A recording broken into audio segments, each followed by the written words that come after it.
Good evening. It is 6 o'clock and we still have some folks filtering in, so we'll let them come on in and join us and hopefully have quite a full house tonight. Again, thank you for taking your time tonight to be here. Obviously, it's kind of useless to have these things without anyone to listen and participate and ask questions. What did I do? I wonder if I step over the line or what.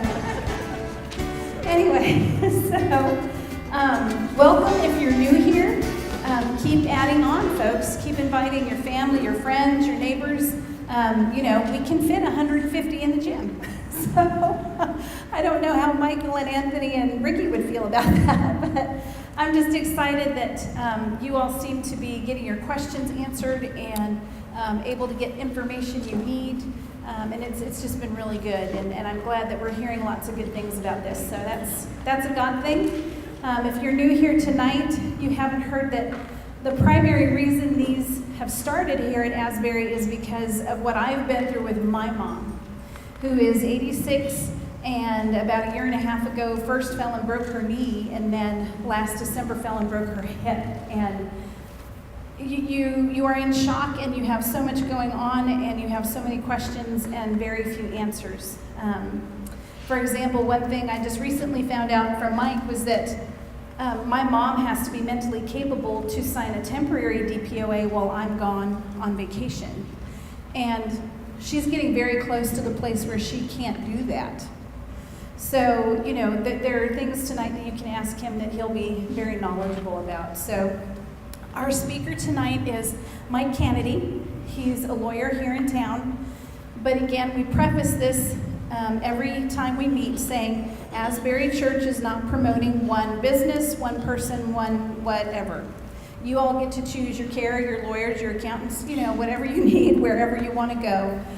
These are just people who have been willing to come out and do this for you. They come free with their own time, their own information. And then you can take that wherever you need to go or whoever you're already involved with. We are a multi-person business supporting church, so we just don't want anyone to feel like there's no sales, there's no hard signups, there's nothing going on tonight. So don't feel like that's a part of what we're doing here on Wednesday nights. So again, thank you for being here, and it's always good to start with prayer. So let's start there. Father God, we are so very thankful for what you do for us and how you provide for us. And we realize now that you're providing these sessions on a Wednesday night because there really is a need. And so just be glorified in our time here. Help our questions to be concise and help the answers to be clear, and help us to find out exactly what we need to know so we can make wise decisions, not only on our future care, but also how you would help us figure out what quantity of life is and quality of life is and where we're going with all this and how valuable life is to you. So Lord, we just lift up this time to you and thank you for your presence and for everyone here, and we pray these things in Jesus' name. Amen. So I'm going to turn it over now to Mike, and thank you very much for being here. All right, thank you. Just to reinforce what Susan said, I'm not here to sell you anything. In fact, I'm not an attorney who goes around and does presentations like this, so I don't want your expectations to be too high. The way I treat these is I kind of look at them like I'm sitting down with my clients and going through the options that you have. I'm just going to do that with a lot of people today, but I'm going to do it the same way I would with just a family that I might be going through things with. And so if you have questions as I start to go through here, feel free to interrupt me anytime. A lot of times that keeps things going better if people ask questions as we go.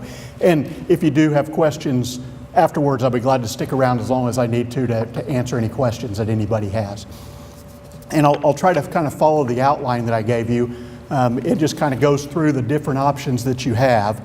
The first option you have is not really an option at all. I guess it's just what you have. If you do no planning, there's a plan for you. And you've probably heard the commercials that if you don't have a will, the state has a will for you, and that's true. It's not a terrible thing, but basically there's state law that says, okay, if you don't have a will and you die, here's where your property goes. And that's not always exactly what you want. And when we're talking about the property that you have, that's property that's just in your name. So if you're married and you have property in joint tenancy with your spouse, we'll talk about that in a little bit, but that's going to go to your spouse. So we're not talking about that property. It'd be property that's just in your name. And if you're married, half of your property is going to go to your spouse and the other half is going to go to your kids, which is not what most people want. Most people want everything to go to their spouse. So if you don't have a spouse, then everything will go to your kids. If you don't have any kids, then everything will go to your spouse. That's what state law says. And it goes on down from there. If you don't have a spouse or kids, basically what happens is it goes back to your parents. If they're both gone, then it goes down to your brothers and sisters and so forth. The way it works when you die without a will is you do go through probate, which we'll get into this in a minute too, but you do go through probate with a will. A will doesn't avoid probate. But probate's even worse if you don't have a will, because there's things you put in your will to speed things along. So you do go through probate, and we'll go through, when we talk about wills, I'll tell you more about probate. The most common planning that you see is joint tenancy that I mentioned before. For married couples, it's very common. You have your house, you own it, both of your names as joint tenants. And what that means is when the first person dies, the survivor automatically becomes the sole owner of that house, of that property. That can be your house, bank accounts, cars, whatever you have in joint tenancy. But you have to keep in mind that there's a difference in co-ownership. There's what's called joint tenancy with rights of survivorship, where the survivor inherits, or there's tenants in common. And if your property doesn't say which it is, it's tenants in common. So if you went and bought your house and they did the deed, and most people don't even look at the deed. They get a deed and it has both their names on there. If it doesn't say as joint tenants with rights of survivorship, you own it as tenants in common. Husband dies, wife doesn't inherit that property. Well, she owns half of it, okay? And she inherits half of her husband's half because he doesn't have a will, and that's the way it goes. He owns half of it and it doesn't automatically transfer to her. And so we do have that come up periodically where someone will own a house as tenants in common. They don't even realize it, and the first person dies, and now all of a sudden the kids own a portion of the house. Which if it's a first marriage and it's all both of their kids, it's no big deal. But if it's a second marriage, it can be a real big deal. Or if you've had a falling out with one of the kids and all of a sudden they have part ownership in a house, that can be a real issue. So you have to be careful with when both of your names are on something. Make sure it's joint tenants with rights to survivorship if that's what you want. You can also put your kids on as joint tenants, and that's not uncommon to do, but you need to be careful about doing that, because what happens when you do that is your kids become owners of that property as soon as you put their names on there. So if you go with a piece of real estate, you put your child's name on there, now you want to sell that property, you have to get that child and that child's spouse to sign off for you to sell it. So be careful about doing that. A bank account's not quite the same. If you put your child on as a joint tenant, either person can go in and withdraw funds, but that can be a downside too, because your child could come in and pull out funds. And if your child got sued for some reason or got divorced, that's their property, and so that property is subject to that creditor or to that spouse. So you could have a problem there, so you need to be careful. It does avoid probate though, and most of the time when the first spouse dies, there is no probate, because what happens is the husband dies, everything's in joint tenancy, wife just automatically becomes the owner of that property. Simple, there's no expense to it. The downside is now when the second spouse dies, now you've got probate that you may have to go through.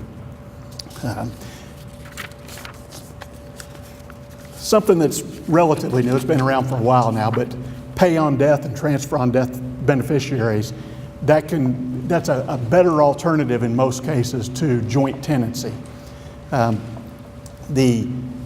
It's been around for a long time for IRAs and for 401ks, for insurance policies. It's basically you're just putting a beneficiary on those. So, if you have an insurance policy, it says when I die, it goes to my spouse. If my spouse is deceased, it goes to my kids in equal shares. That works great. It avoids probate.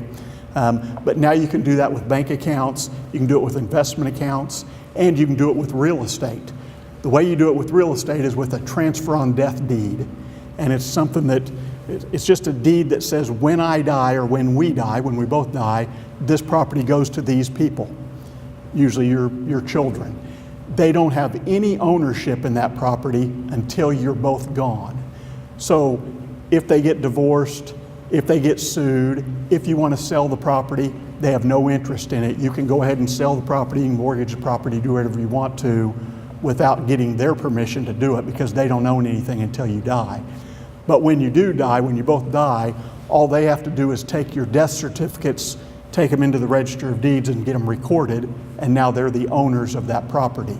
So that's kind of an inexpensive way to avoid probate. And we do that a lot for the bigger your estate gets, the less likely we are to do it, but especially for smaller estates. If, all you have is a house and, a couple bank accounts and maybe an IRA or a 401k, it's easy just to do a transfer on death deed and get that property out and put, the same kind of designations on your bank accounts and on your cars. So it works really well. It's not very flexible though. Keep in mind that things happen that you don't expect to happen. So if you put your kids down as the transfer on death beneficiaries and then one of those kids die before you do, now you've got a real issue. Where does it go? And it depends on, on your deed you can designate some things, but your bank account may say one thing, your investment account may say another, your insurance policy may say another. So you need to be careful with that. If one of your kids were to die before you did, you need to find out what happens on it. You may need to fill out a new form to name a new beneficiary, because you may want your grandchildren to be beneficiaries of that one share now. The other problem there is if you do want your grandchildren to be beneficiaries, or if your children are too young, you don't want them to have that right away. I mean, they may be minors or they may be adults, but not old enough really to give them property. And so you'll want to hold it in trust form for a period of time. Well, you can't do that with transfer on death. So that's why you get into the more planning where you use either a will or a trust. So the most common way is using a will. And a will works great. It gets your property where you want it to go. And basically a will is just a set of instructions that says when I die, this is where my property is supposed to go, and this is the person who's going to handle it. This is the executor, okay? And the most common will say, I leave everything to my spouse if my spouse is living. Keep in mind there, that's fine, but keep in mind there that now your spouse can leave it to whoever they want to leave it to. And in most cases, that's not a problem, but it can be a problem. Again, especially if it's a second marriage where you have kids from previous marriages, or you leave it all to your husband and he goes out and gets remarried and leaves it all to his new spouse or his new kids. That can be an issue too. So it's something to think about when you're leaving everything to your spouse. Most people still do it that way, but it can be a problem in certain circumstances. Then your will will say, if my spouse is not living, then it goes to my children in equal shares. That works great, but now you get to say, okay, but what happens if one of my kids predeceases me?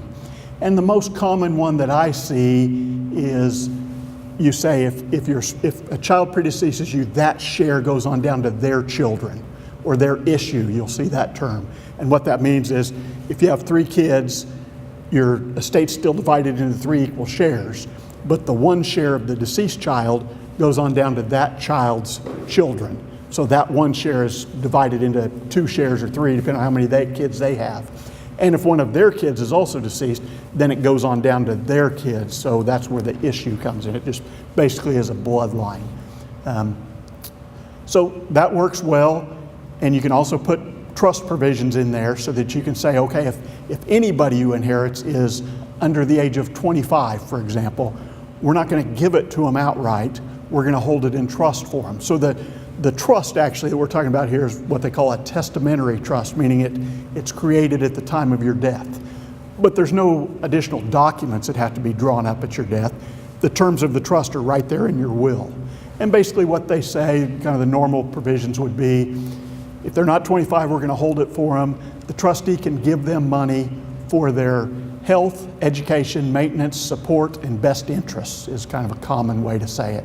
So basically, the trustee can give them money for things that you might be giving them if you were still around at that point. The 25-year-old that I pull out, that's just a number. You could pick whatever age you wanted. And a lot of people will say they get like a third at 25, a third at 30, and a third at 35, with the idea that, okay, if they blow the first share, hopefully they'll grow up enough to where they don't blow the next 2 shares. And that does work pretty good in most cases. And you can actually leave it in trust for the rest of their lives. Now, you want to make your children mad, that'll generally make them mad. But people do that, and sometimes it can be an advantage. I mean, if you're, especially if you have a child who's a doctor or something like that, where there's a high risk of being sued. Some people like to leave it in trust because it protects it from creditors when you have it in that trust. You can't protect your own assets from creditors, but you can, if you leave it to somebody else, you can protect it from their creditors because you gave it to them. So that all works inside the will, but the will, again, when the second person dies, everything's in that person's name. It does have to go through probate. And what happens with probate is it's just a court process. We file the will with the court, along with a petition that outlines what's going on, who the heirs are, and everything. And once you file that, there's now a judge that's in charge of the estate, the probate judge. And so he kind of monitors what's going on. And he, in your will, you're going to say who your executor is. But that person isn't the executor until the court appoints them.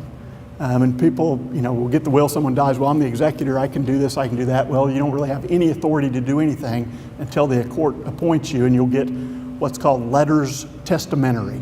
And it's just a one-page document that the judge signs that says, you are now the executor of this estate.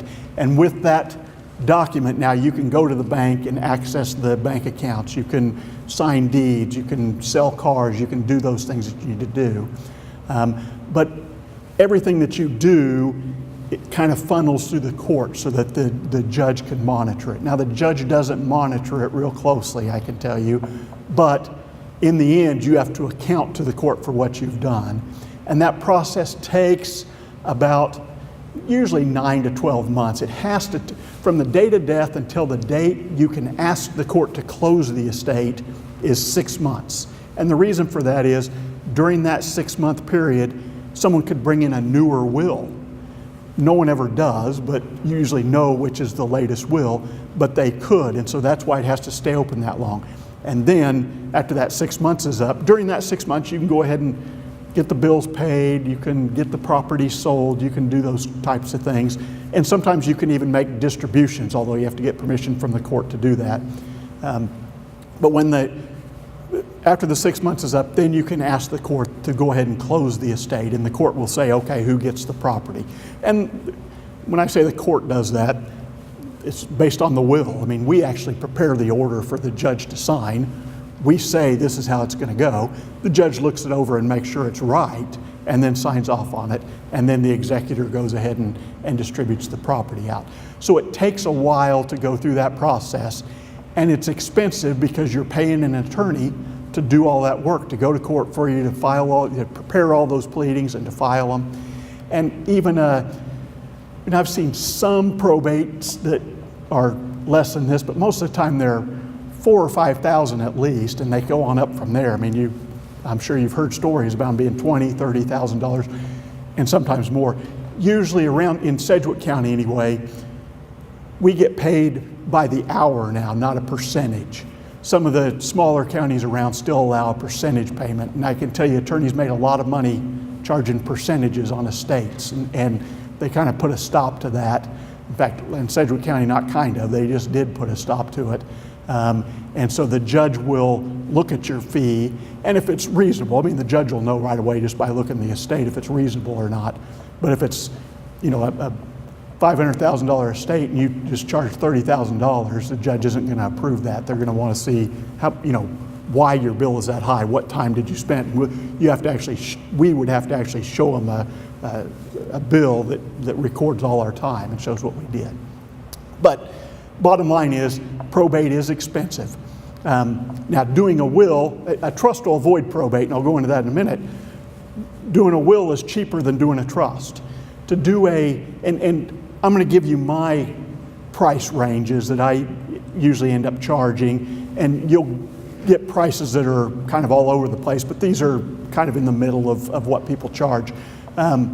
If we do what I call a will package, which is the wills for both of you and financial powers of attorney, healthcare powers of attorney, and living wills, which I'll go into in a minute. If we do that package, it usually runs around $850 to do that.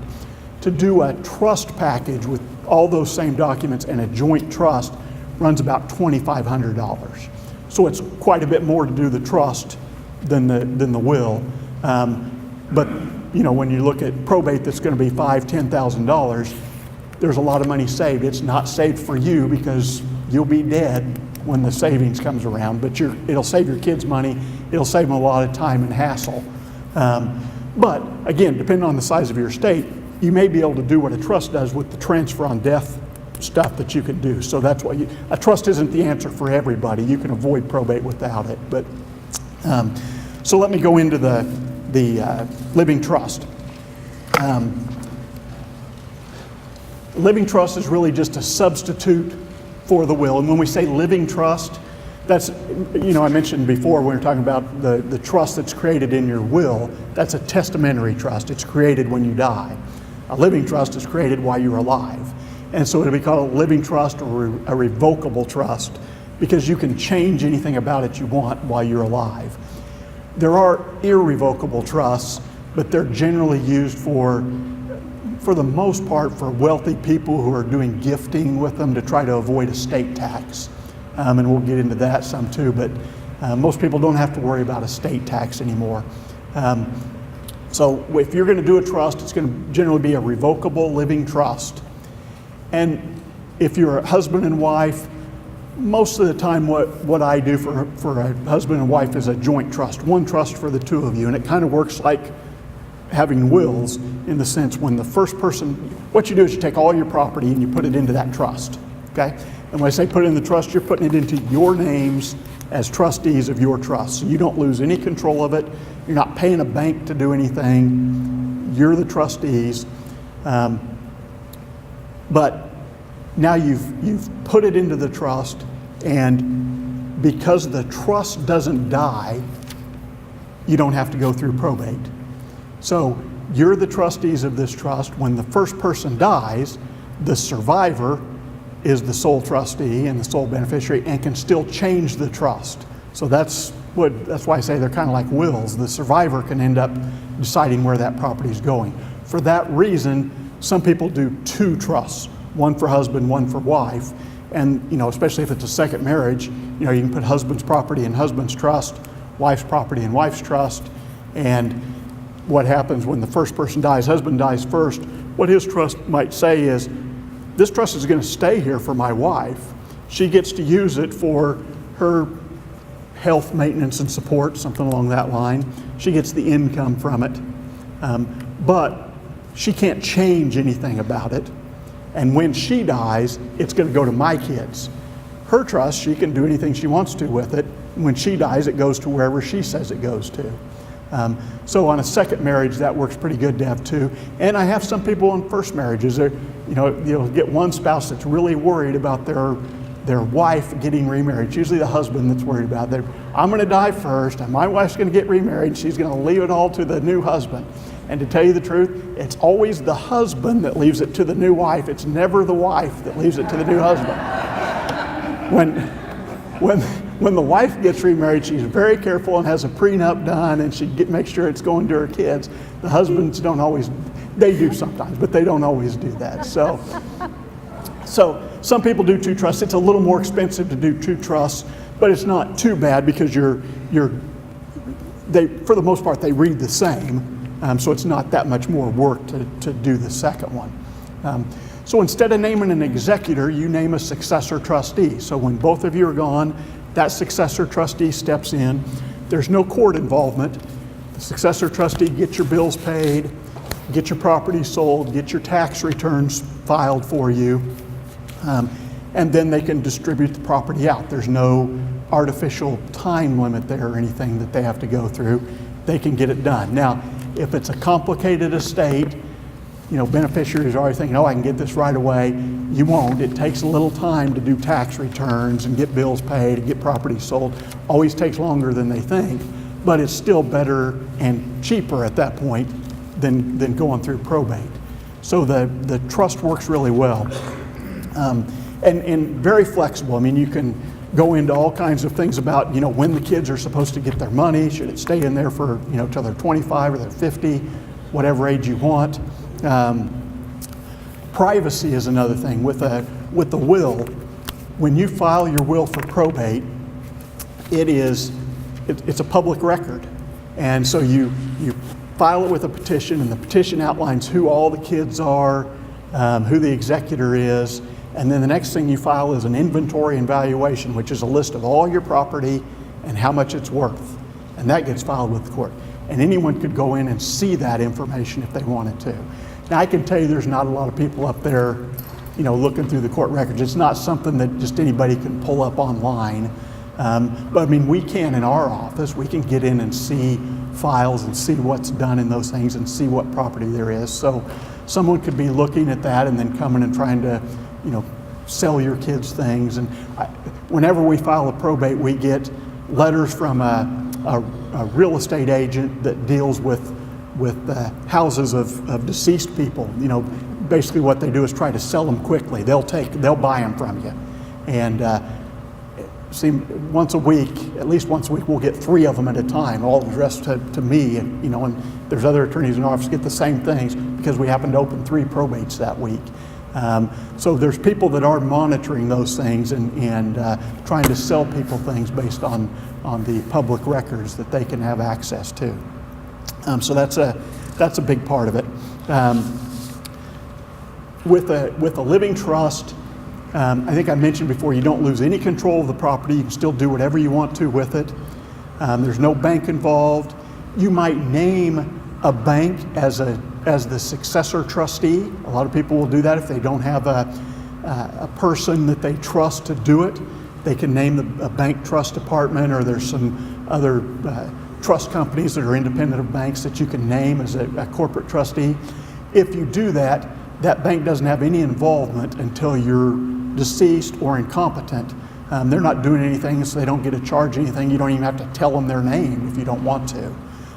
But when you die, then they would step in and take over. And sometimes that's a good alternative to have, because especially if you have young children or young grandchildren that you're leaving things to, if you left one of your kids as the trustee and your grandkids are coming to ask them for money, and they, Uncle Bob, I want a new car, and they say, no, you're not getting a new car. Well, now Uncle Bob and the grandchild don't like each other anymore. They're fighting, and it can cause some problems.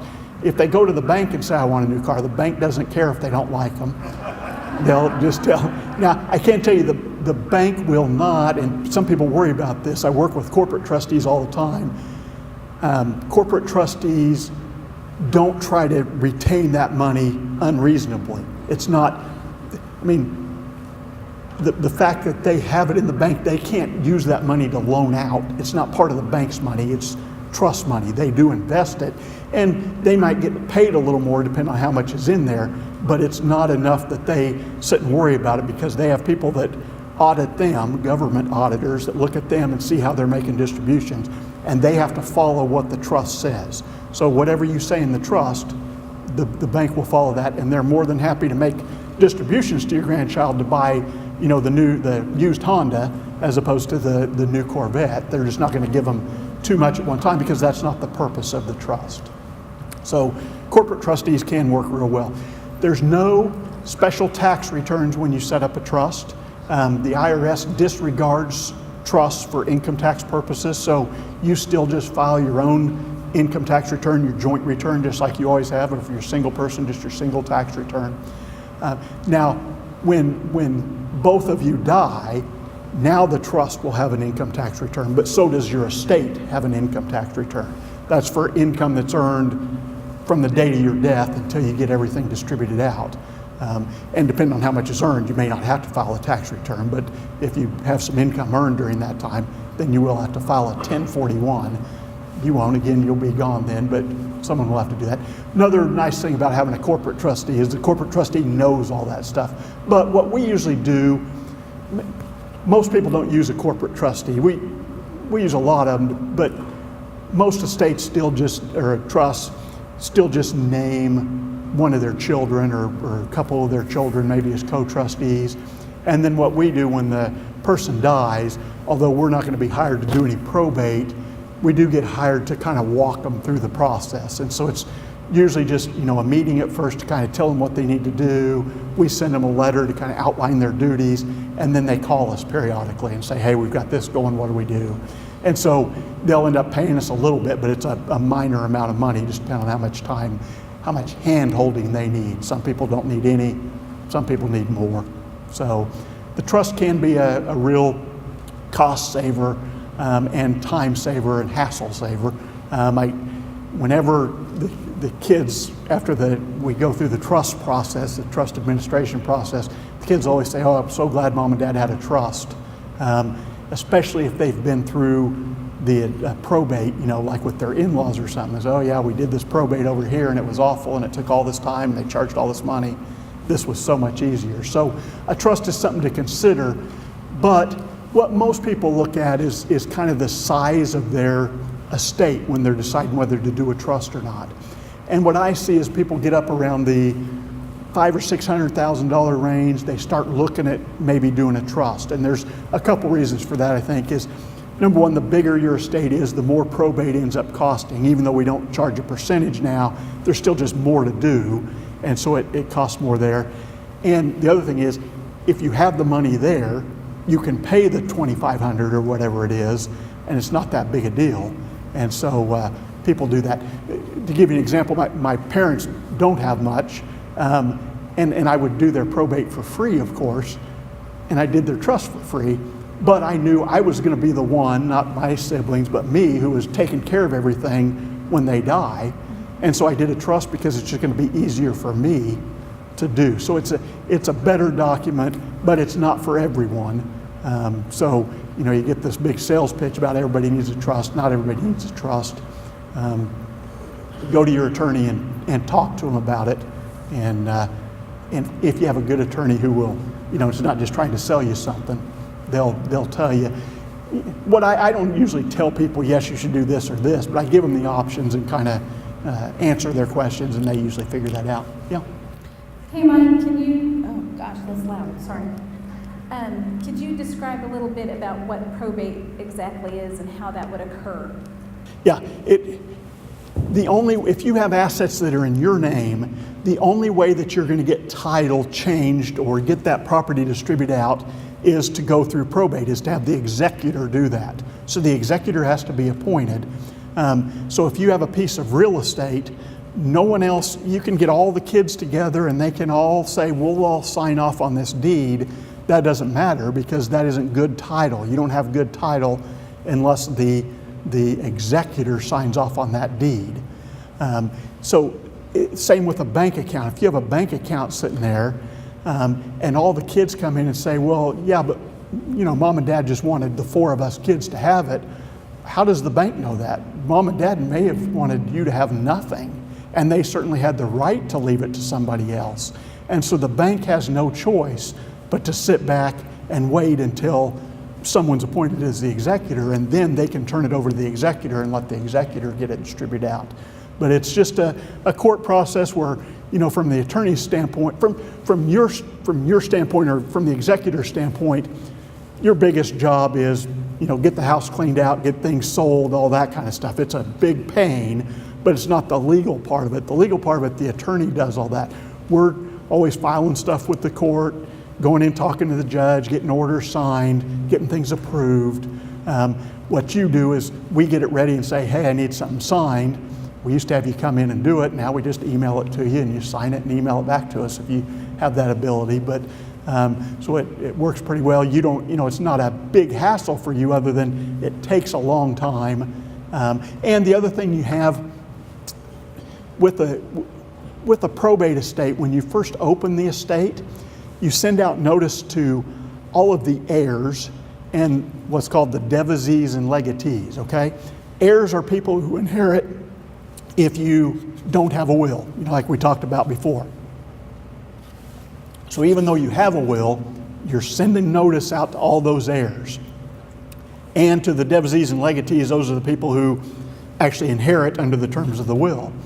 So if you have 5 kids and you left everything to 4 of them and you left one out, we're sending notice to that 5th kid who doesn't get anything because he's an heir. And the reason why you send it to him is you're telling him, if you want to challenge this will, you can do that. Come to court on this day, because that's the day that it's set for hearing to appoint the executor, and you can challenge the will. You can say that it either mom was incompetent when she signed it, or you can say that there was undue influence. So in other words, one of the other kids forced her to sign it, or basically bribed her into it. And so it's when you challenge a will like that, it's really hard to win, but it can be done. And what you're doing with probate is you're just inviting them to come in and do that. Now, you'll hear that, oh, you can't do that with a trust. That's really not true. You can challenge a trust too. It's just you don't have a hearing already set up and waiting for them. You're not inviting them in to come do that. You send them a copy of you might send them a copy of the trust, depending on if they hire an attorney or whatever, but you don't have a built-in court date for them to come in and start challenging things. So with trust, you're less likely to get it contested. But again, contesting stuff's pretty difficult to win. Yeah. When my parents died, they had a will, but it wasn't signed, so therefore the court doesn't see it as being a will. Only thing they had was their house, and their house was on a reverse mortgage. So then that automatically just goes back to the bank, correct? Well, the reverse mortgage, the house would go back to the bank to the extent till the mortgage was paid off. A reverse mortgage, if the house happens to be worth more than what's owed on the mortgage, you'd still get something out of that.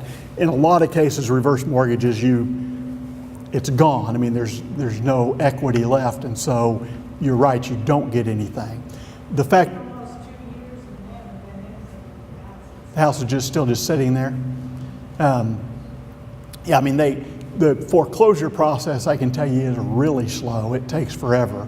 But they should be, I mean, you can check with the bank and see what they're doing, and they can probably give you information about it. Now they're pretty, they have all these privacy things where they have to be careful about it, but they may be able to give you information about whether, and the other thing you can do is look for an old statement to see how much is owed, compare that to the value of the house, and if it's somewhat similar, then yeah, you're not going to get anything out of it. So yeah, you can just let it go and it just goes away.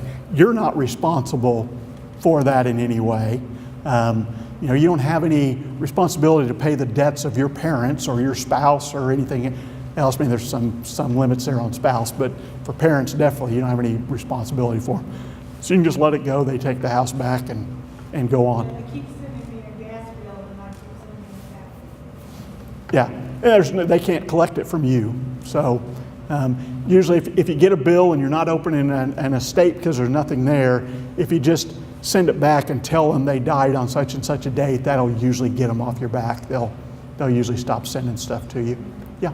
I wanted to see if you could tell us a little about the difference between a revocable and an irrevocable trust, the advantages, disadvantages, and then especially if you want to protect your money for your children. Protect it from children? No, for the children. For them, okay. Generally, the trust you do for estate planning is a revocable trust because you can't take your property and put it into an irrevocable trust and still get the benefit of that and protect it from creditors. You could take it and put it into an irrevocable trust for your children and it's not yours anymore.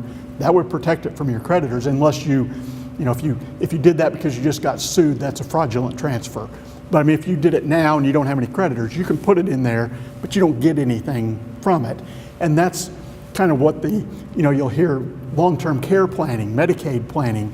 They'll talk about putting it in trust, and it can work. You put it in trust, you wait 5 years, and now that, because they only look back 5 years at gifts made in the last 5 years, that wasn't a gift anymore. But you can't have any benefit from that trust after you put it in there. So you're totally reliant on your children now, whoever you've named as the beneficiaries of that trust, to give you money to live on. It's just like giving your property to your children. You can give it to your children tomorrow, and 5 years from now you'll be eligible for Medicaid. So you can go into the nursing home and you won't, they'll pay your way. But during that 5 years, you better hope the kids pay your way and they don't get divorced or, get sued or something. So that is an issue. Interject a little bit here. You'll be eligible for Medicare, but Medicare may not pay for the place you want to stay. There are limited numbers of retirement places where Medicare will pick up that bill. So you need to be aware of those ones that accept it and what they act and behave like, because their care, if I'm brutally honest, is not as good as the private pay places. So that's something to consider when you're thinking about all these financial things. Well, let me point out, Medicare will pay for a certain length of stay as long as you're rehabbing. If you're not getting better, Medicare doesn't pay for a nursing home. Medicaid pays for a nursing home, and it only pays if you're broke.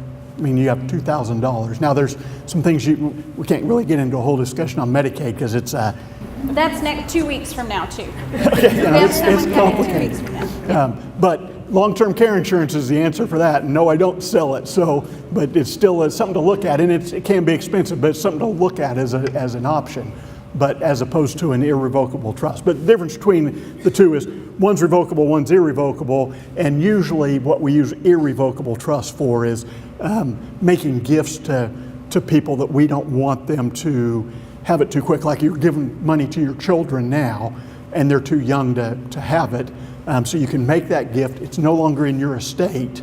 And so you might be giving them, you can give your children $15,000 a year. We can give anybody $15,000 a year per person.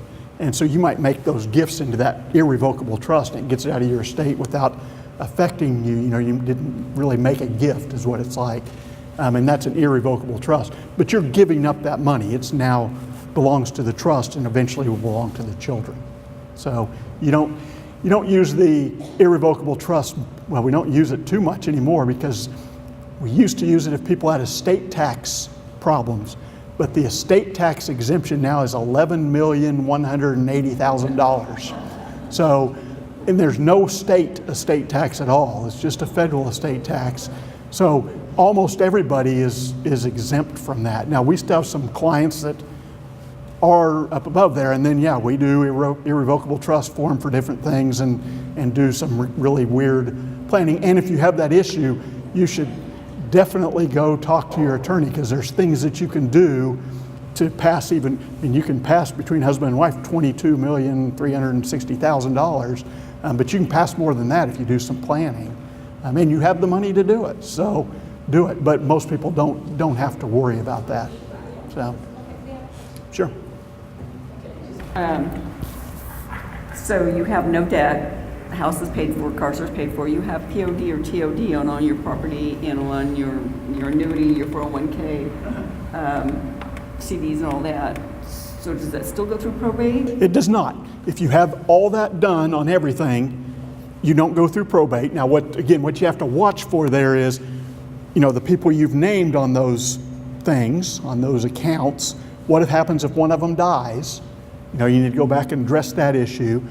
Is there anybody too young that's going to inherit? You don't want to name a grandchild on there that is too young to do it. You'll end up having to have a conservator appointed for them when you die so that they can hold the money for them until they're 18. So you have those issues. But if your kids are all grown, you're leaving it to your 3 kids, and you put all 3 of their names on there, it's fine, it works fine. One thing you should be aware of, though, is I've had several clients that this has happened to. They'll do exactly what you're saying. They'll put the kids' names on everything, and then they die, and there's usually the one child that has been taking care of mom and's been around, and she's closest and she's in town. I mean, they may get along even, but the one's closer, she lives closer. And so she gets the funeral paid for, and she gets the bills paid as she goes, and she just assumes her brother and sister are gonna pay their third each. Well, brother and sister don't pay it, and they don't have to. They don't have any responsibility for that. All that money that was paid on death to them is their money. It's not the estate's money. And so that's an issue. And so what some people will do is take one account and put it just pay on death to the one child who they know is going to do all that. And you've got to trust that child to do what's right. But then they use that money to pay those final bills, and then whatever's left, they split it up with their brother and sister. So it leaves a pot of money there. Where if you have a will and you go through probate, all the money is in the one pot. The fact that the one person's paying it, that's fine. They're the executor. They're gonna pay it. And even if they pay it before they get officially appointed, they can get paid back from the estate. But that's because there is an estate with a pot of money. And with the pay on death and transfer on death, like you're describing, there's no estate. So someone needs to pay that stuff. So, regular beneficiaries that you put on your life insurance policy and your IRAs and things like that, even though it just says beneficiaries and you've split it out and done everything primary and secondary, that's in essence the TOD? That's the old-fashioned TOD. That's been around forever, that you have your beneficiary on your life insurance, and that does the same thing. Keep in mind there, though, I just had one the other day where grandma put her kids on there, and then one of the kids died, and so the contingent was a grandchild, and so now we had to have a conservatorship set up for the grandchild because a portion of that insurance policy went to a grandchild. And so what's going to happen is I don't remember how much money it was, but a significant amount of money is going to that grandchild. When they turn 18, they're getting it. Until they're 18, the court's involved monitoring what happens with that money. You have to file stuff with the court every year. It's kind of expensive. I mean, it gets paid out of the grandchild's share. It's not like someone else has to pay it. But in that case that I'm talking about here, there was a better way to do that. She could have left a trust as the beneficiary, a trust for that grandchild as the beneficiary. But again, if all the kids are alive and it's just going to the kids, yes, that works perfectly. They already paid, but what about in 5 years? That's what you have to be careful about. And usually, I mean, if one of the kids dies, then okay, you just take care of it at that point. But sometimes you're incompetent at that point, and you can't take care of it. So that can be an issue. Maybe you don't care then; you're incompetent. So that's right. But that's why I say the trust is more flexible. It takes care of all those things, but paying the extra money is not always worth it. In most cases, you're going to die before any of your children die. I mean, you sure hope that is how it happens, and most of the time it does. So it works pretty well. Let me go into a couple more things that are not really the estate planning. I mean, they're not saying where your property is going, but they're as equally as important as the will or the trust. First one is a financial power of attorney. Okay, so that's where you're naming someone to handle your financial affairs if you can't do it. So usually if you have a spouse, you're usually naming your spouse, but you want to name a backup. So if your spouse predeceases you, now it's one of your kids, or you can name multiple children to do that. If you have that simple document that says that, it can save you from having a conservatorship set up for you. So if you become incompetent going to the nursing home and you don't have a power of attorney, who's going to pay your bills for you? Who's going to sign things for you? People can't. I mean, if your wife's still okay and she has she's on your bank account, she can still write checks there. But if she's gone, just because it's your children, just because it's your next of kin, they don't have any rights to sign for you until they're your conservator. And again, a conservatorship is a real hassle. It's kind of expensive, and a simple financial power of attorney will take care of that. And when I say simple, I always warn people, financial powers of attorney are pretty simple. Basically what they say on the first page is, okay, I'm appointing this person to be my financial power of attorney. They can sign basically anything that I could sign, okay? There's exceptions like wills, you can't sign wills for them and things like that. But all the financial affairs you can handle. Then you'll see these financial powers of attorney that are now 10 pages long. And the reason for that is we go in and list everything that you can do, even though we just said you can do anything. Because if you want to go to the bank and use that power of attorney, the bank likes to open it up and find the one that says banking powers. Or the investment stockbroker likes to find the one that talks about investments. And so that's why we list all that stuff in there. So that stuff's important for that reason, but basically the first page is saying what you want done. So financial power of attorney is very important. Yeah. Okay, if you have a living trust and your checking and savings accounts are in this, can your power of attorney write checks on that account even, or you just have to go to the bank and have a signature card for that person? Yeah, that's a problem that you have when you have a trust and you have your bank account in the trust, okay? Which is, when you set up a trust, you want to put everything in the trust, okay? Now you have a checking account in there. Generally, a person you've named as financial power of attorney cannot do anything for the trust. That's a personal thing the financial power of attorney did. The successor trustee, if you're incompetent, can sign checks, but sometimes it's not, the successor trustee is not involved yet because you're not incompetent. You just need someone to help you out.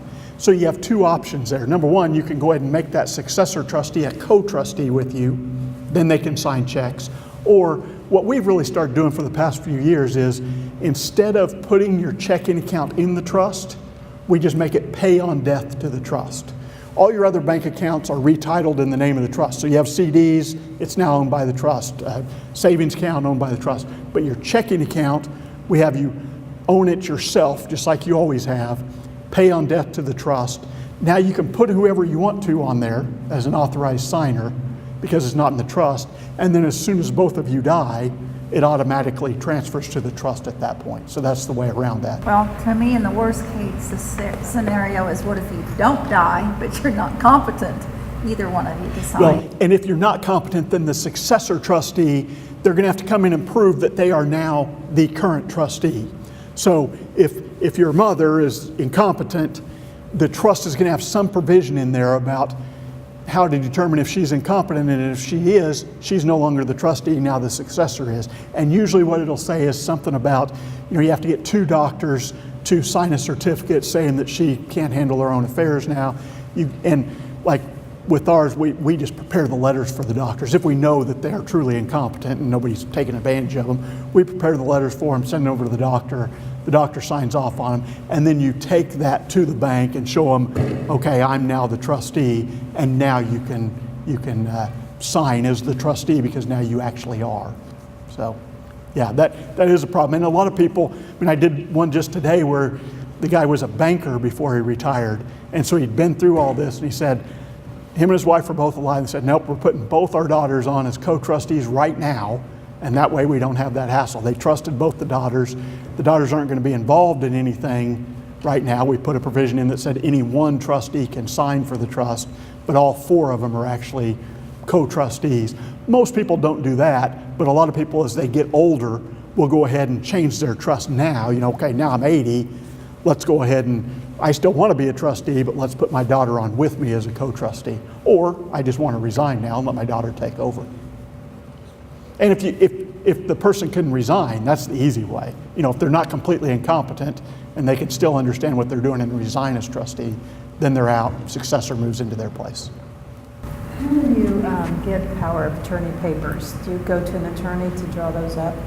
Yeah, you'll see some forms around. You can get almost any form on the internet, but be careful about what you get on the internet. I don't see many financial power of attorney forms come in. I see a lot of wills and trusts come in, and I can tell you they are awful. People think, oh, my estate's simple, I can do this myself. They almost always screw it up. And to kind of tell you how it works, I can tell you we have 29 attorneys in our office, and there's 5 of us that do this. If I gave my forms to one of the other attorneys in the office that doesn't do this, they'd screw it up too. And I can tell you they do because I've seen them do it. And they may be way smarter than I am, but this isn't what they do. And so it's, you change one thing here and it messes with something that's way back in the document back here. You've got to know what you're doing, which this is a good time to point out.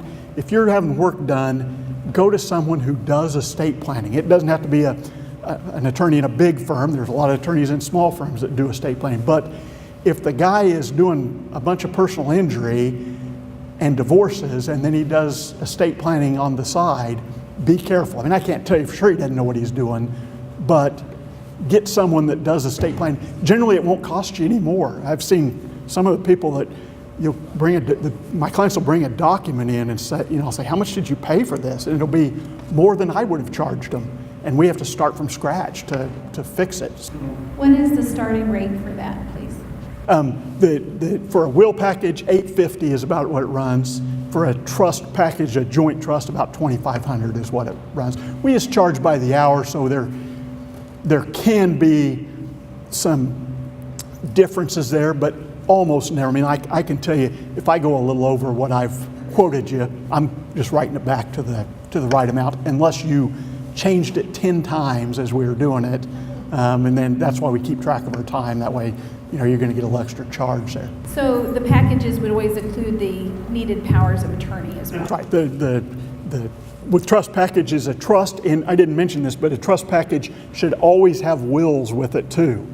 They're called pour-over wills. What they are, if your attorney doesn't do it, it's truly malpractice not to have a pour-over will. I say that if things fall properly, it's not malpractice because it didn't ever come into play, but it's potential malpractice.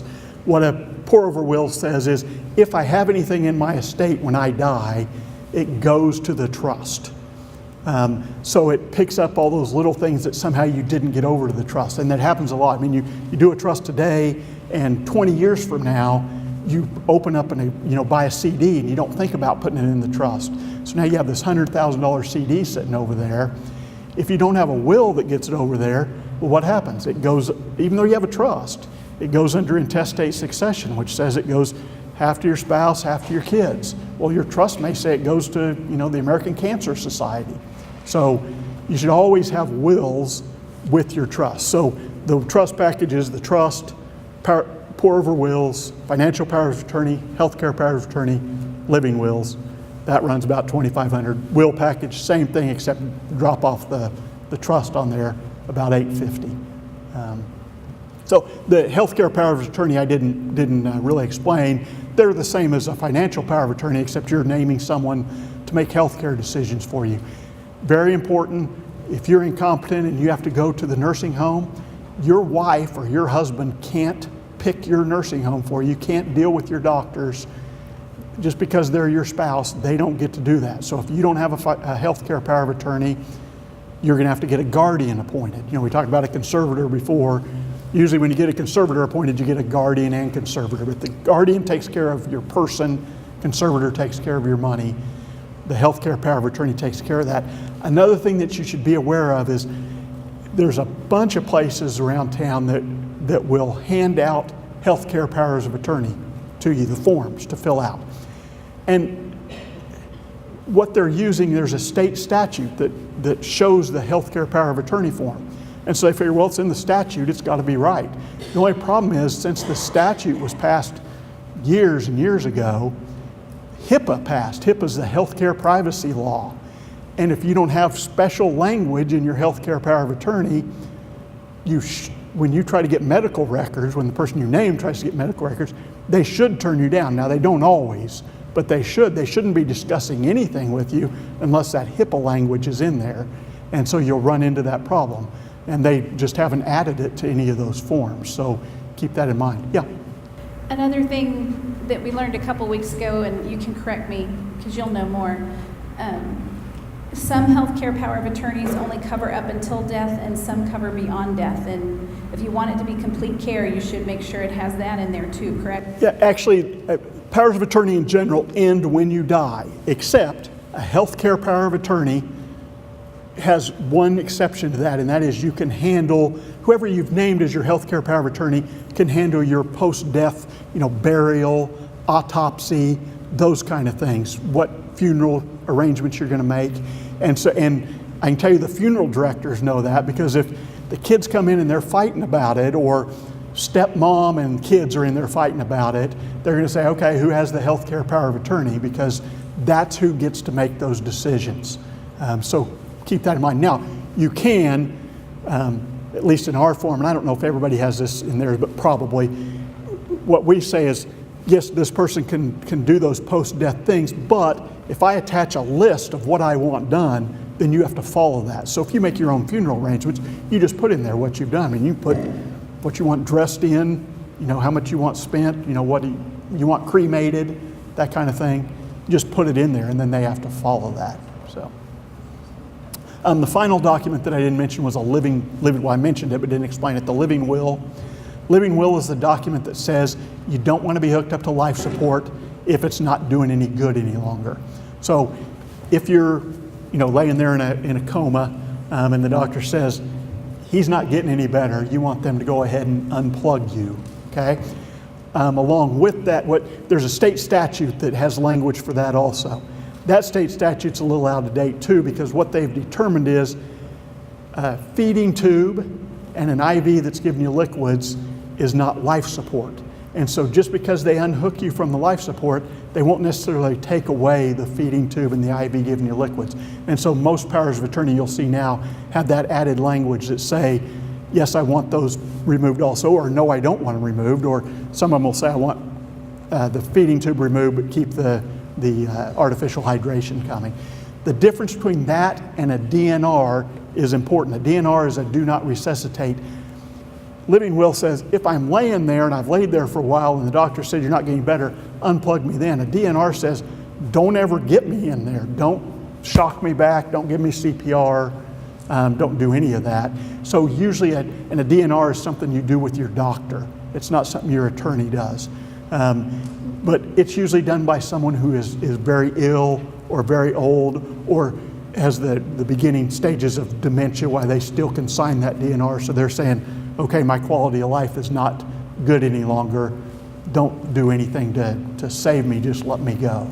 So, yeah. You said two things, feeding tube and what? An IV just giving you hydration.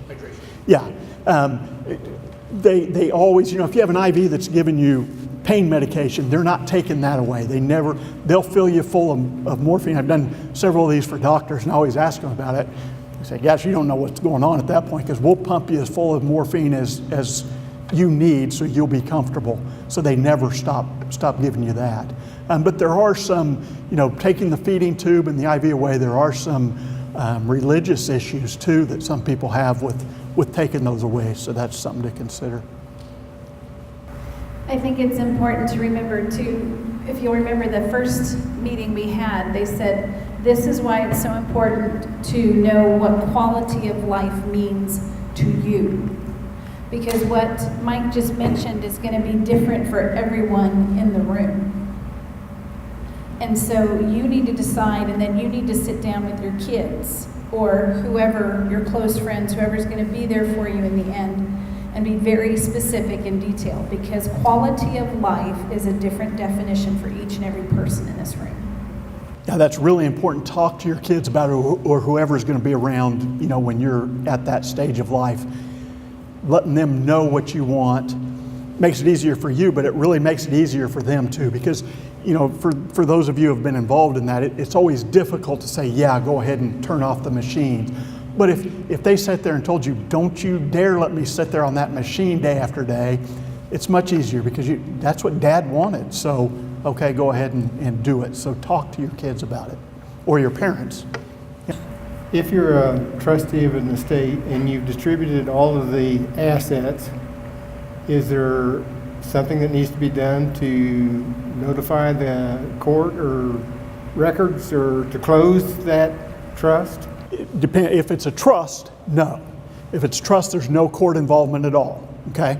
If it's an estate where you have probate, then yes, you're going through the court to do it. But yeah, if you have a trust, it basically just closes down. Once there's no assets in the trust, it's done. You really don't even terminate the trust, because sometimes we'll find out a year later, oh, there was one more asset we missed somehow. Okay, well, the trust is still there, so the trustee can still go ahead and distribute that asset at that point.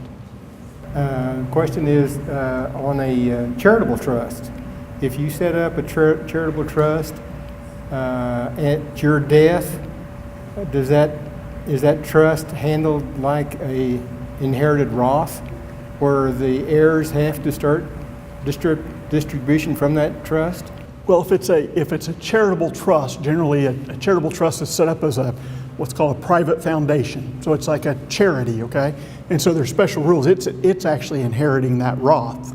It's going to that trust, and it doesn't pay income tax. So it will generally just take the money out of the Roth because it doesn't have any income tax consequences to it anyway. Or even just a regular IRA. It doesn't, where you normally have big income tax consequences when you inherit an IRA. You're going to pay income tax as you pull it out. If you leave it to a private foundation, then you wouldn't have it's not the same rules that apply. That foundation can live on forever? Yes, that foundation can live on forever. There's rules for it. It has to pay out 5% of the principal value per year, at least. It can pay out more, but it's got to pay out at least 5% per year to a charity. Right. Yeah, 501c3. I mean, there's limits on, yeah. If you put your children on payable on death or in the living will or whatever, and say they're involved in a terrible car accident or something like that, and somebody wants to sue them, is any of that money eligible for someone that wants to sue one of my children? Let me make sure I understand what you're asking. So you're in an accident and you die? No. If I've put my children on my accounts payable on death, or if I made a will and have a trust and put my children in charge of the trust, Right. and they're involved in a terrible accident. Oh, they're involved. And yes. they are being Gotcha. sued. Yes. No, because all they are is a beneficiary. They don't have any rights to that until you die. So the fact that they got in a wreck and got sued, or that they got divorced, doesn't matter, it's not their asset. So yeah, that protects it. So that's the advantage to the pay on death or transfer on death over the joint tenancy, where they actually are an owner. I keep mentioning transfer on death, pay on death. Pay on death is what banks call it. Transfer on death is what stockbrokers call it, investment accounts, and deeds are called transfer on death. That's the same thing. I just wanted to ask about, and maybe you said this and I didn't hear it, but I apologize for that if that's the case, but I wanted to know if, like, I have a durable power of attorney, advanced directives, and my daughter is, well, anyway. So what I wanted to know is this consistent throughout the U.S., or do you have to have it done in the state that you live in? Good question. No, if you do one in Kansas, it's good in every state. If it was good here when you did it, it's good in every state. Now, you do have an issue. I know when people come in from other states, a lot of times they'll call and we'll look over their stuff for them. A lot of times we'll do new powers of attorney and living wills for them for two reasons. Number one, those should be updated every so often because people are much easier to get them to accept them if they're new. But the other thing is, like, if you take a Missouri healthcare power of attorney into a doctor here, into a hospital here, it's not something they see all the time. So it'll be unusual. And they'll be looking it over, and they may have their lawyers look at it if there's any issues. And if they get a Kansas one, that, oh yeah, this is their common one, they just go on. That's why I say if it doesn't have HIPAA language in there, sometimes they look at it so quickly they don't even know it had HIPAA language in there. They just, okay, good, you have one. So, but it's still good, and they do work, and especially like people have emergencies all the time when they're out of state. And yes, it works. Sometimes there can be a little delay because someone wants to make sure they know what it is, but it does work. And that goes for the wills or the trusts also. If you do a will or a trust in Kansas, it's good in every other state, and vice versa. I have another question, because I'm not sure that people really understand this. Closer, baby. But when you... They can't hear you. Oh, I'm not sure. I used to work in healthcare, so I'm kind of, and insurance, so I have a little knowledge of this, but a lot of people don't understand that a DNR, like if you're going into surgery and you pass, they don't necessarily have to not do the things on the list. They mentioned that last Oh, week. did you? Okay, I apologize. No, but that was mentioned when our chaplain from Wesley came here, if you remember. When you're on the operating table, your DNR is off the operating table. Well, yeah, and if you have a DNR and you're having surgery, the two don't really go together. And so that's the reason for that. You are having heroic measures done, you're having surgery done. So you're obviously wanting that surgery to be successful, and so they're going to do everything they can to make it successful. Then when you're done and you're out, then it may kick back in, but well, it would kick back in once you're recovered. How often should these documents be reviewed? Financial powers of attorney is the one I see the most often that can cause a problem. You take one into a bank, and if it's 10 years old, they kind of really freak out because what they're afraid of is someone's taking advantage of you. So if they get 10 years old, you should get another one. If they're within 5, there's usually no problem. The 5 to 10's kind of, now they're still good, and we have them where they're older than that, and we have to convince the bank, as long as the bank understands, there's no problem with it, they're okay with it. And there's actually a case, a Kansas Supreme Court case, where a bank would not accept someone's power of attorney because they thought they were being taken advantage of, and they got sued and lost because the person had the right to operate under the power of attorney. They had no right to turn them down. So it can be kind of tough for the banks to deal with, but it usually works out. But if you have a new one, it works better. If you're the financial power of attorney, for example, I am for my mom, and we're coming up on like 9 years, and she's in full-blown dementia. Can I come in and get a new? No, it has to stand. And that's why I say sometimes they're old, there's nothing you can do about it. I mean, it's just, because usually when it comes up is when the person all of a sudden does have the problem, and heck, they did it 20 years ago, and it's too late now. But then we just deal with that. I mean, we just, whoever we have to deal with, we let them know. Sometimes they want the attorneys to sign something, and we'll do that to give them some comfort that nobody's taking advantage of the person.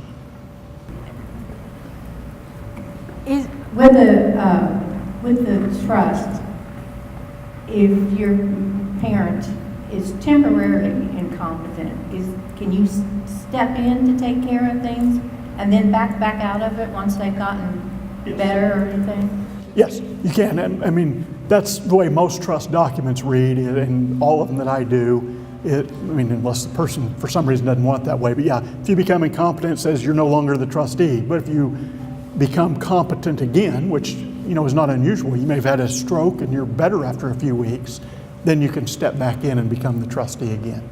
So I should mention that on financial powers of attorney too. It kind of goes along with that. There's 2 ways to do those.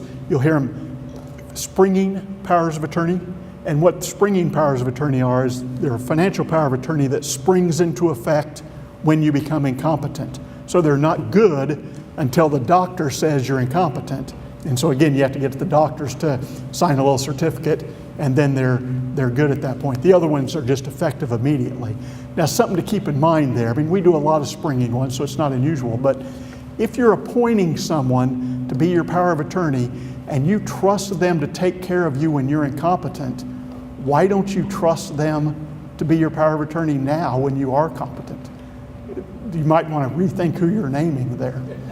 But And if I can speak to that, my mom right now would tell you that she is fine.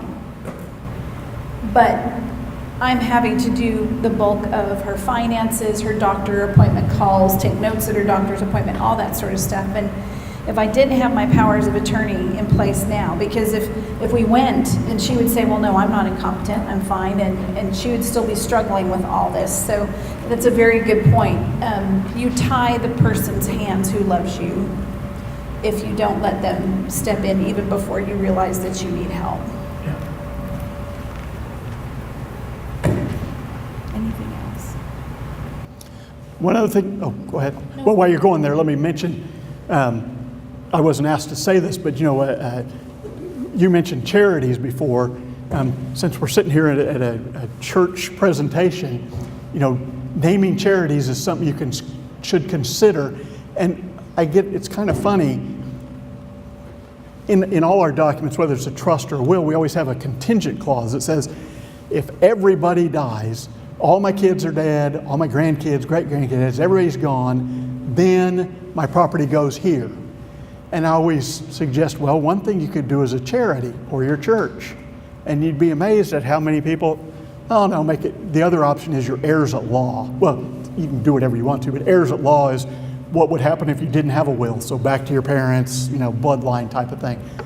Almost everyone picks heirs at law. I think, and these are people that go to church. I mean, you know them, but people don't name their church or charity very often. And I mean, you don't just have to do it on a contingent basis. If you're put a certain percentage to your church, it can be a huge deal to your church, and it's not going to make much difference to your kids. They're getting a chunk of money now anyway. The fact that you carved out 10% and left each of your 3 kids 30%, it's not taking much from what they're getting anyway. So consider that. It's easy to do that, and consider your IRA for that. Your required minimum distribution, you can actually give, if you don't need it, you can actually give that to your church. It's tax deductible where, for most people, you're not going to itemize anymore because you have such a big standard deduction. So the IRA required minimum distribution, giving part of that to your church is a great idea. Let everybody know how important it is where these documents are. Yeah, that's really important. I am a realtor, and I'm dealing with a client. His mom died 15 years ago, and now he needs to sell the house. And his ex-wife took all the paperwork with her. Nobody has a copy of the anything. Oh my goodness. Yeah, and it's basically just like you don't have one if you don't. Now, we always keep a copy, so that can help, but there's issues with that if you don't have the original. We can use a copy, but if someone challenges that, it can be an issue. We always keep signed copies now, and that what we do, we file. I've probated several wills that all we had was a copy, and what we do is present them to the court and say there's no indication that this was revoked. They didn't, we don't have any indication they tore it up. I was still their attorney, and they never called me to change anything, and this is their will. And if nobody challenges that, the judge has no problem with that. The judge, yeah, okay, you can lose your will, that's easy. You'll probably find it next week when you're not looking for it.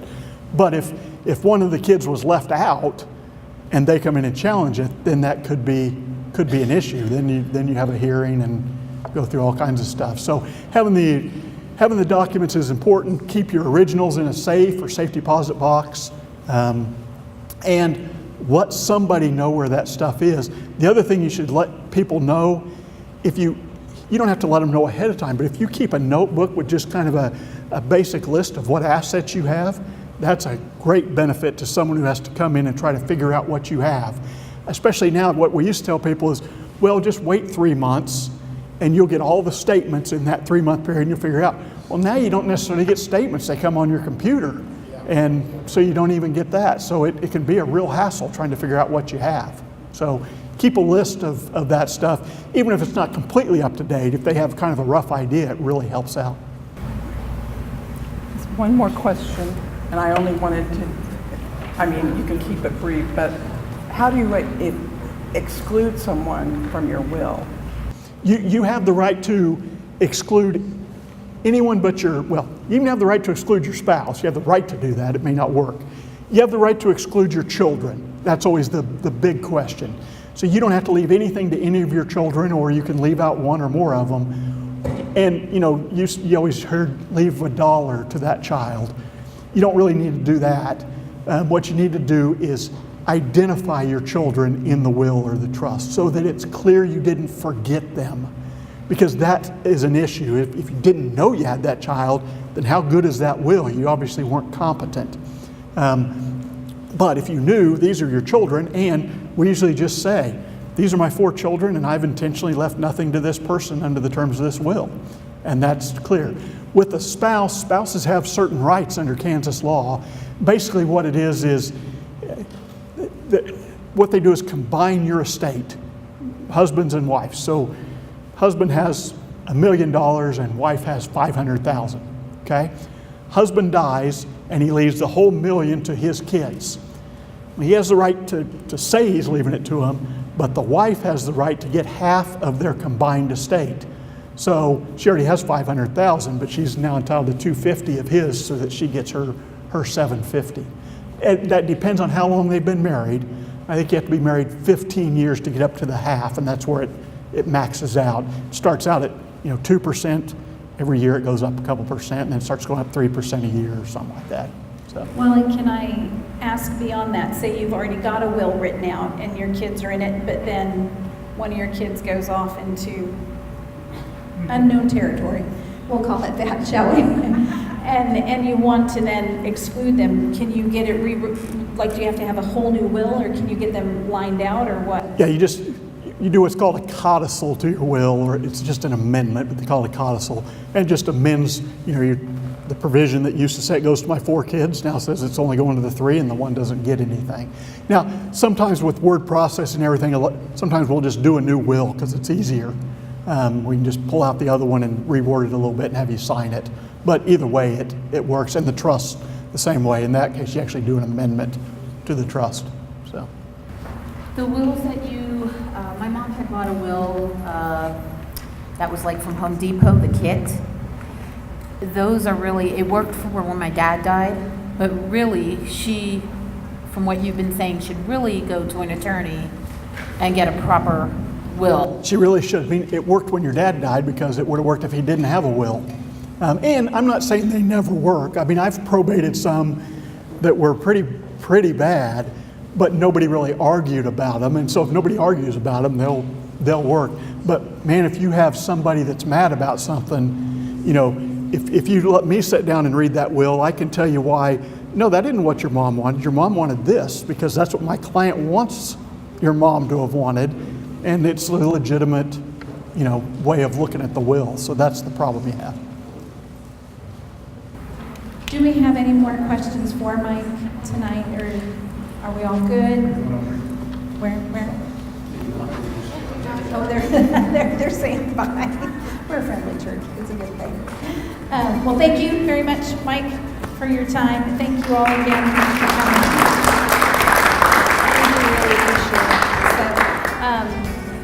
So, again, for next time, invite friends, invite neighbors. Make sure people know we have information here for them.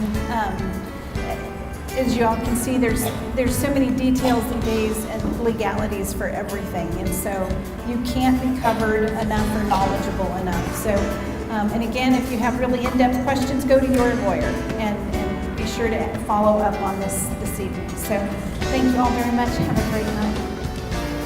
Thank you. Thank you so much.